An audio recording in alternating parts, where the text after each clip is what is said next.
Welcome to SP Education Channel. Elementary आणि intermediate मुलांसाठी drawing एक्झामच्या सगळ्या लेटेस्ट व्हिडिओज या चॅनलवरती तुम्हाला पाहायला मिळणार आहेत. त्यामुळे चॅनल आत्ताच सबस्क्राईब करून ठेवा, म्हणजे मी जसजशा नवीन व्हिडिओ टाकेल तशा त्या सगळ्यात आधी तुमच्यापर्यंत पोहोचतील आणि जुन्या व्हिडिओ देखील तुम्हाला लगेच तुम्ही पाहू शकाल. स्क्रीनवरती तुम्हाला जे ड्रॉइंग दिसत आहे ते तुम्ही ड्रॉइंग माझ्या बरोबरीने काढा. ड्रॉइंगची वेगळी मी प्लेलिस्ट तयार केली आहे. त्यामुळे चॅनल सबस्क्राईब केल्यानंतर व्हिडिओजमध्ये गेल्यानंतर एलिमेंटरी इंटरमिजिएटची प्लेलिस्ट तुम्हाला पाहायला मिळणार आहे, तिथे दिसणार आहे. व्हिडिओजमध्ये गेल्यानंतर प्लेलिस्ट एलिमेंटरी आणि इंटरमिजिएटची तुम्हाला दिसेल. त्याचप्रमाणे कमेंट बॉक्समध्ये देखील मी प्लेलिस्टची आत्ता लिंक टाकत आहे, त्याला देखील क्लिक करून तुम्ही ती पाहू शकता. स्क्रीनवरती तुम्हाला दिसत असेल आपण बादली काढायला सुरुवात केली आहे. बादली हा एलिमेंटरीचा खूप महत्त्वाचा सब्जेक्ट आहे. बादली ही खूप इम्पॉर्टंट आहे. एलिमेंटरीचा फर्स्ट सब्जेक्ट ऑब्जेक्ट ड्रॉइंग म्हणजेच वस्तुचित्र. यामध्ये बकेट म्हणजे बादली खूप महत्त्वाची आहे. ही काढता येणं खूप गरजेचं आहे. पहा, ज्यांना अजिबात काढता येत नाही, ड्रॉइंग अजिबात काढता येत नाही, त्यांच्यासाठीच ही व्हिडिओ आहे. स्क्रीनवर बादली माझ्याबरोबर तुम्ही काढायला घ्यायची आहे आणि शेवटपर्यंत कलरिंग करून पूर्ण करायची आहे. तुम्ही बादलीचे ड्रॉइंग जे आहे ते काढत राहा. बादली काढताना काही महत्त्वाच्या गोष्टी मी तुम्हाला सांगणार आहे.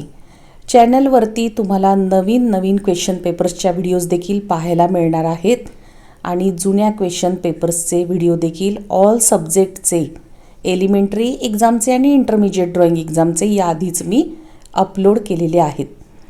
त्यासुद्धा व्हिडिओ तुम्ही नक्की जाऊन पहा, जेणेकरून क्वेश्चन पेपर नेमका कसा येतो, किती ऑप्शन तुम्हाला दिले जातात क्वेश्चनचे, कशा प्रकारे क्वेश्चन पेपर सोडवायचा, एक्स्ट्रा मार्क्स मिळतात का, एलिमेंटरीचे मार्क आणि इंटरमिजिएटचे मार्क यांचा एकमेकांशी काही संबंध आहे का, एक्स्ट्रा मार्क मिळवण्यासाठी याच्या सगळ्या व्हिडिओज मी चॅनलवरती याआधीच अपलोड करून ठेवल्या आहेत.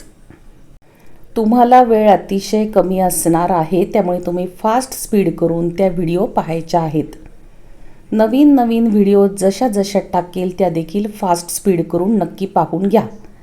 एक साईडला जरी माझं बोलणं चालू असलं तरी तुम्ही ड्रॉइंगकडे लक्ष द्या. कशा पद्धतीने बादली काढता येते, अतिशय सोप्या पद्धतीने तुम्हाला समोर दाखवत आहे. बादली कशी काढायची ते पेन्सिल घेऊन तुम्ही हाताने लगेच बादली काढायला सुरुवात करा किंवा व्हिडिओ शेवटपर्यंत स्किप न करता व्यवस्थित पहा. शेवटी बादली रंगवून कलरिंग करून देखील पूर्ण झालेली आहे. खूप सोपी पद्धत आहे.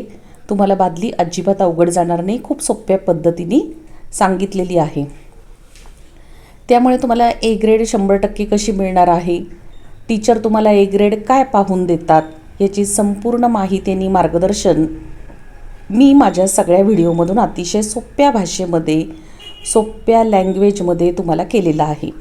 ते नक्की पहा. ज्यांना अजिबात ड्रॉइंग येत नाही, ड्रॉइंग काढण्याची भीती वाटते, कलरिंग करता येत नाही, त्यांना देखील समजतील या पद्धतीने आपल्या चॅनलवरती व्हिडिओज टाकलेले आहेत. खूप सोप्या पद्धतीने माणसाचे चित्र कसे काढायचे, ह्युमन फिगर्स कशा काढायच्या, हे देखील मी स्टेप बाय स्टेप व्हिडिओच्या माध्यमातून तुम्हाला दाखवलेले आहे. ते नक्की तुम्ही पहा. तुम्हाला कोणत्याही प्रकारची अडचण आली तरी तुम्ही कमेंट बॉक्समध्ये ती टाकू शकता. त्याचा ॲन्सर देण्याचा मी नक्की प्रयत्न करेन. बऱ्याच जणांना असा प्रश्न असतो की आम्हाला अजिबात ड्रॉइंग काढता येत नाही, मग आम्ही ही परीक्षा देऊ की नको, म्हणजे एलिमेंटरी एक्झाम देऊ की नको किंवा इंटरमिजिएट एक्झाम देऊ की नको. तर माझं पर्सनली असं तुम्हाला सांगणं आहे की तुम्ही ही एक्झाम नक्की द्या, ही परीक्षा नक्की द्या, कारण जी काही तुम्हाला ग्रेड मिळेल त्यांनी तुम्हाला नक्की फायदाच होणार आहे. त्यामुळे ड्रॉइंगची एलिमेंटरी आणि इंटरमिजिएट एक्झाम तुम्ही नक्की द्या. एलिमेंटरी नंतर तुम्ही इंटरमिजिएट एक्झाम देणार आहात, त्यानंतर तुम्हाला 10th बोर्ड एक्झामच्या मार्क लिस्टवर कसे एक्स्ट्रा मार्क्स मिळणार आहेत, हे मार्क्स नक्की मिळतात की नाही, कोणत्या ग्रेडला तुम्हाला किती मार्क दिले जातात. म्हणजे पहा, A grade, B grade, C grade या तुम्हाला मिळतात आणि ह्या ग्रेडला तुम्हाला कशा पद्धतीने मार्क दिले जातात याचं सगळं मार्गदर्शन मी माझ्या व्हिडिओच्या माध्यमातून, चॅनलवरती जर सबस्क्राईब केलं नसेल तर सबस्क्राईब करा. चॅनलवरती गेल्यानंतर व्हिडिओजमध्ये तुम्हाला एक्स्ट्रा मार्क्सची व्हिडिओ दिसणार आहे, ती तुम्ही नक्की पहा आणि तुम्हाला सगळं लक्षात येईल की नेमक्या कोणत्या ग्रेडला किती मार्क मिळतात. पण ही एक्झाम देण्याचं टाळू नका. ही तुम्ही जी एक्झाम देत आहात ही गोष्ट खूप चांगली आहे. ही एक्झाम तुम्ही नक्की द्या. मगाशी स्केच करताना तुम्ही पाहिलं असेल, पेन्सिल अतिशय हलक्या हाताने तुम्ही धरणं गरजेचं आहे. जास्त खाडाखोड न करता ड्रॉइंग पेपर खराब करायचा नाही. ड्रॉइंग तुम्ही पूर्ण करायचं. एक्झाम सेंटरवरतीच तुम्हाला तुमचा ड्रॉइंग पेपर मिळणार आहे. जाताना तुम्ही सगळं बाकीचं मटेरियल घेऊन जायचं. मटेरियल नेमकं काय घेऊन जायचं याचीसुद्धा अतिशय बारकाईने, तंतोतंत अशी व्यवस्थित पद्धतीने मार्गदर्शन करून मी व्हिडिओ अपलोड करून ठेवलेली आहे. ती नक्की पहा. त्यामध्ये बऱ्याच गोष्टी आहेत. कलर्स कोणते न्यायचे, मटेरियल नेमकं काय घ्यायचं याचं संपूर्ण मार्गदर्शन तुम्हाला त्या व्हिडिओमध्ये पाहायला मिळणार आहे. त्यामुळे मी इथे सांगत नाही ड्रॉइंग खराब झाले कलरिंग करताना तरी घाबरून जाण्याचं कारण नाही. शेवटपर्यंत भरपूर प्रयत्न करायचा, अतिशय पॉझिटिव्ह विचार करायचा. बऱ्याच मुलांचा गोंधळ होतो. कलरिंग करताना ते चुकतं, बाहेर जातं आणि मुलं घाबरतात. आता ड्रॉइंगमध्ये आम्ही फेल होणार अशा भीतीने ते पुढचे ड्रॉइंग पूर्ण करत नाहीत. तसं करायचं नाही. पूर्णपणे सकारात्मक विचार करून, पॉझिटिव्ह विचार करून ड्रॉइंग पुन्हा दुरुस्त होऊ शकतं. फक्त तुम्ही प्रयत्न करायचा आहे. सुरुवातीलाच तुम्ही काय करायचं, अतिशय काळजीपूर्वक कलरिंग करायचं आहे. तुमचा जो ड्रॉइंग पेपर आहे तो खूप ओलसर करायचा नाही. एकाच वेळी एकाच ठिकाणी सतत ओलसर ब्रश फिरवल्याने तो कागद काय होतो, तिथे फाटतो आणि तिथं फाटल्यानंतर त्या ठिकाणी कागदाला बीळ पडू शकतं. त्यामुळे ही काळजी तुम्ही घ्यायची आहे. हलक्या हाताने तुम्ही कलर द्यायचा आहे. तो कलर पूर्णपणे ड्राय झाल्यानंतरच दुसरा कलर तुम्ही द्यायचा आहे. तुम्ही वेगवेगळ्या शेडमध्ये ही बादली कलरिंग करणार आहे. 3-4 शेड तुम्ही तयार करणार आहात. त्या शेड तयार करताना आधीच तुम्ही जास्त कलर घेऊन वेगवेगळ्या शेड मोठ्या प्रमाणात तयार करून ठेवायच्या आहेत. म्हणजे बऱ्यापैकी कोणतीही शेड तुम्हाला जास्त प्रमाणात लागू शकते आणि पुन्हा ती शेड तयार करायची म्हटलं तर खूप कष्ट पडू शकतं. त्यामुळे आधीच तुम्ही थोडीशी जास्त प्रमाणामध्ये शेड तयार करून ठेवा वेगवेगळ्या प्रकारच्या. या ठिकाणी शेड तयार करताना देखील, ड्रॉइंग करताना, कलरिंग करताना तुमच्या लक्षात येणार आहे तुम्हाला व्हाईट कलर म्हणजे पांढरा कलर जास्त लागणार आहे. कारण कोणत्याही प्रकारचे शेडिंग करताना व्हाईट कलर हा अतिशय इम्पॉर्टंट आहे. त्यामुळे त्याच्या एक्स्ट्रा 2 बॉटल्स आहेत, त्या तुम्ही तुमच्याजवळ ठेवा. तुम्हाला असं वाटत असेल की ड्रॉइंग एक साईडला चालू आहे. बरेच जण ड्रॉइंगच्या बाजूला म्युझिक लावतात. मी म्युझिक न लावता बरीचशी माहिती तुम्हाला देत आहे, कारण ही माहिती अतिशय महत्त्वाची आहे. एक साईडला म्युझिक लावलं जातं, परंतु इथे म्युझिक न लावता मी एक साईडला थोड्याशा काही महत्त्वाच्या टिप्स, इन्फॉर्मेशन्स तुम्हाला देत आहे, जेणेकरून एक साईडला तुमचं ड्रॉइंगही कंप्लीट होईल, तेही तुमचं कंप्लीट होणार आहे आणि खूप महत्त्वाच्या गोष्टी आहेत त्या तुमच्या हळूहळू कानावर पडणार आहेत. शेवटपर्यंत तुमचा जो ड्रॉइंग पेपर आहे तो तुम्ही क्लीन म्हणजे स्वच्छ ठेवण्याचा प्रयत्न करा. कारण पहा, तुम्हाला ए ग्रेड कधी मिळते, जर तो पेपर पूर्णपणे व्यवस्थित टीचरला क्लीन दिसला तेव्हा तुम्हाला ए ग्रेड मिळू शकते. ड्रॉइंग पेपर जेवढ्या मोठ्या आकाराचा आहे त्याला साजेसं असं मोठं ड्रॉइंग तुम्ही काढायचं आहे. बादली म्हणजे बकेटची साईज तुम्ही मोठी काढायची आहे. आजूबाजूला जे काही ऑब्जेक्ट्स किंवा वस्तू ठेवलेल्या आहेत ते देखील तुम्ही व्यवस्थित काढण्याचा प्रयत्न करा.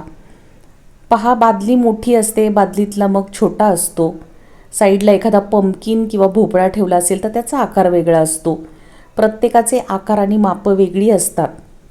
त्याचा व्यवस्थित लहान मोठा विचार करून तुम्ही ते ड्रॉइंगचं आकार किंवा साईज काढायची आहे. बरीच मुलं अशी आहेत की ती ऐन परीक्षेच्या वेळेला, एक्झामच्या वेळेला आधीच प्रॅक्टिस करूनही बादली किंवा बकेट मग आणि बादली एकाच आकाराची काढतात. अशा वेळेला तुम्हाला ए ग्रेड मिळणार नाही. संपूर्ण ड्रॉइंग तुम्हाला कंप्लीटच करावं लागेल. तुम्ही जर तुमचं ड्रॉइंग अर्धवट ठेवलं, कलरिंगचं जरी अर्धवट ठेवलं तरी मगाच्या विषय मी तुम्हाला सांगते, बादली मोठी काढायची आहे, मग छोटा काढायचा आहे. अशा पद्धतीने तुम्ही ड्रॉइंग काढायचं आहे. आता दुसरा मुद्दा असा आहे की तुम्हाला ड्रॉइंग जे आहे तुमचं ते शेवटपर्यंत कंप्लीटच करावं लागेल. अर्धवट ड्रॉइंगला तुम्हाला नापास केलं जातं किंवा फेल केलं जाण्याची शक्यता असते. त्यामुळे खूप कमी ग्रेड देण्याची देखील शक्यता असते. ही काळजी तुम्ही सुरुवातीपासूनच घ्या. बादलीवर किंवा बकेटवर व्यवस्थित लाईट किंवा प्रकाश पडलेला आहे हे तुम्ही दाखवायचं आहे. कारण बादलीवर जर प्रकाश पडला किंवा लाईट पडला असं दाखवलं तर ही बादली खरी आहे. जिवंतपणा तुमच्या चित्रामध्ये दिसला पाहिजे आणि जर लाईट पडलेला, प्रकाश पडलेला दिसला तर तो जिवंतपणा चित्रामध्ये किंवा ड्रॉइंगमध्ये दिसतो. अशा वेळेला देखील तुम्हाला टीचर ए ग्रेड नक्की देतात. बादलीच्या किंवा बकेटच्या शेजारचे जे ऑब्जेक्ट आहे त्याची व्यवस्थित मांडणी करून, त्याचे व्यवस्थित स्केच करून व्यवस्थित कलरिंग करायचं आहे. पहा, कलरिंग जे आहे ते एकमेकांमध्ये कलर्स जे आहेत ते मिक्स होणार नाहीत याची काळजी तुम्ही घ्यायची आहे. ह्या खूप छोट्या छोट्या गोष्टी आहेत, पण जेव्हा तुम्ही एक्झामला जाता आणि कलरिंगला सुरुवात करता तेव्हा ह्या गोष्टी तुमच्या लक्षात राहत नाही. कारण खूप प्रॅक्टिस केलेली असली तरी त्या ठिकाणी गोंधळ होतो आणि बऱ्याच गोष्टी विसरल्या जातात. म्हणून मी या छोट्या छोट्या गोष्टी तुम्हाला सांगत आहे, त्या व्यवस्थित तुम्ही ऐकून घ्या. कलरिंग करताना ऐकून घ्या. पहा, बादलीच्या खाली काहीतरी तुम्ही बेस काढायचा. ती बादली हवेत तरंगत आहे अशा पद्धतीने दिसली नाही पाहिजे, म्हणजे खाली काहीतरी बेस तुम्ही नक्की काढा. त्यानंतर बादलीची शॅडोसुद्धा तुम्हाला जर काढता आली तर तुम्ही ती नक्की काढा. कारण या छोट्या छोट्या गोष्टी ज्या आहेत त्या ड्रॉइंग टीचर पाहत असतात आणि जेणेकरून तुम्हाला ए ग्रेड मिळण्याची शक्यता असते. तुम्ही माझ्याबरोबर एकदा तरी बादली काढण्याची प्रॅक्टिस नक्की करा. माझ्याबरोबर कलरिंग करण्याची प्रॅक्टिस नक्की करा. चॅनलवरती नक्षीकाम म्हणजेच डिझाईनच्या पेपर्सच्या, ऑब्जेक्ट ड्रॉइंग म्हणजे वस्तुचित्राच्या पेपरच्या, प्लेन जॉमेट्री अँड लेटरिंग म्हणजे अक्षरलेखन, भूमिती या पेपरच्या, मेमरी ड्रॉइंगच्या म्हणजे स्मरणचित्र या पेपरच्या भरपूर व्हिडिओज, नवीन नवीन व्हिडिओज देखील आणि लेटेस्ट व्हिडिओज देखील मी अपलोड करून ठेवल्या आहेत. त्या तुम्ही नक्की पहा. प्रत्येक व्हिडिओमधून तुम्हाला नक्की काहीतरी शिकायला मिळणार आहे आणि तुम्हाला त्याचा खूप फायदा होणार आहे.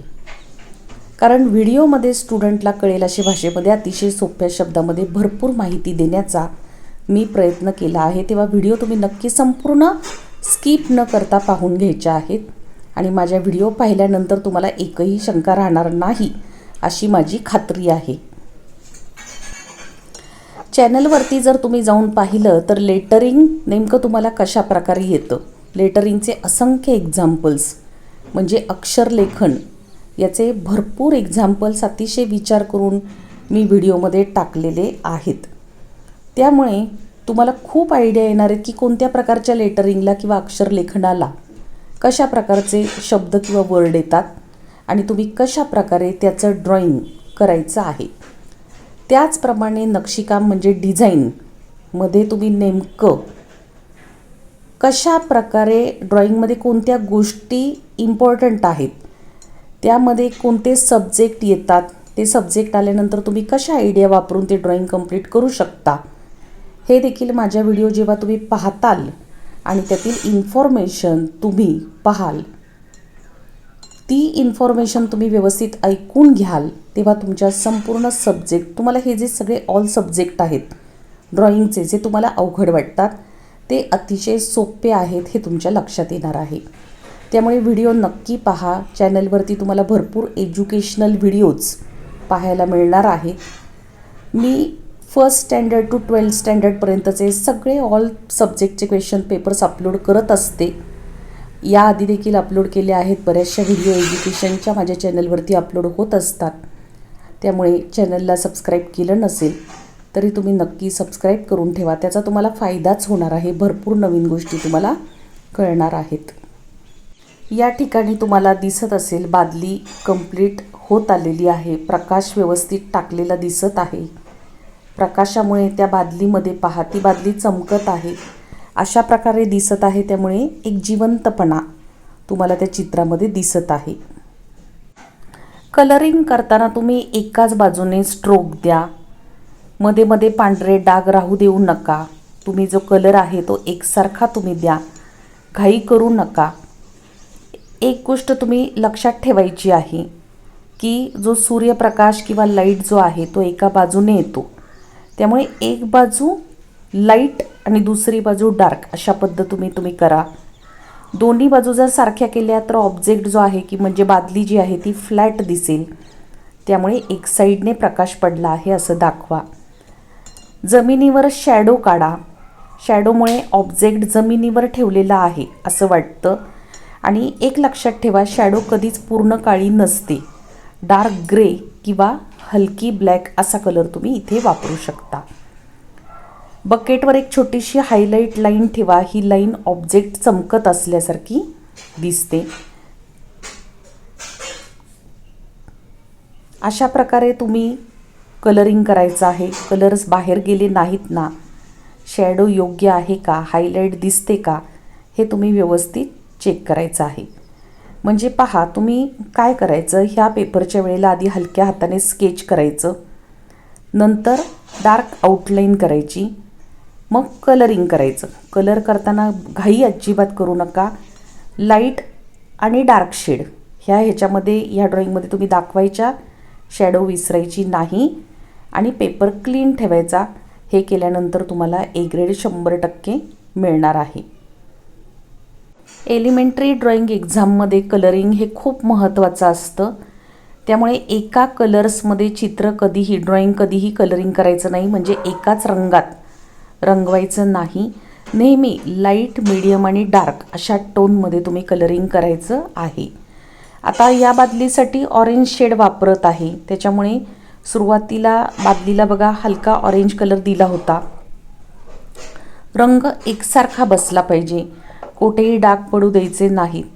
ऑरेंजमध्ये थोडासा रेड मिक्स करा आणि मधल्या भागात हलक्या हाताने रंग काय करायचं आहे, वाढवायचं आहे, कलर डार्क करायची. यामुळे बादली किंवा बकेट गोल दिसायला सुरुवात होते.